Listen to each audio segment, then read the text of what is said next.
वाक़िफ़ दाइनालू PTI जे नायब chairman ऐं परडी वज़ीर शामिल कुरैशी चयो आहे त सिंध जे माण्हुनि लाइ हाणे सोचण जो वक़्तु अची वियो आहे। हाणे उन्हनि खे पंहिंजे मुस्तक़बिल लाइ फ़ैसिलो करणो पवंदो। शाह मोहम्मद कुरैशी पंहिंजे वीडियो बयान में वधीक छा चयो आहे, अचो त ॾिसो। सिंध की अवामी राब्ता मुहिम के लिए मैं घुटकी के लिए रवाना हो रहा हूँ। मेरे सिंध के अपने भाइयों से, बुज़ुर्गों से, माँओं से, बहनों से दरख्वास्त है कि सोचने का वक्त आ गया है। उन्हें अपने मुस्तक़बिल का फ़ैसला करना है। 15 साल से वो एक हुकूमत, उसकी हुक्मरानी और उसकी करप्शन तले दबे हुए हैं।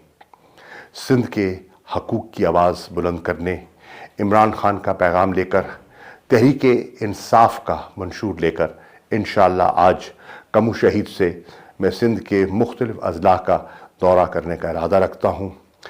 और मुझे उम्मीद है कि सिंध का वो पिसा हुआ तबका जो पीपल्स पार्टी की करप्शन और नाक़िस हुक्मरानी से तंग है, वो सर उठाएगा, वो खुददारी का मुजाहरा करेगा, वो बाहर निकलेगा और मज़ीद इस जुल्म की चक्की में पिसने से इनकार कर देगा।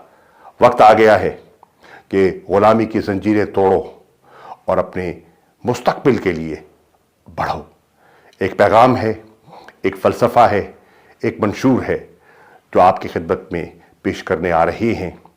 एक मुतबादिल, सिंध को एक वफाकी सोच वाला मुतबादिल पेश करने के लिए आ रहा हूँ।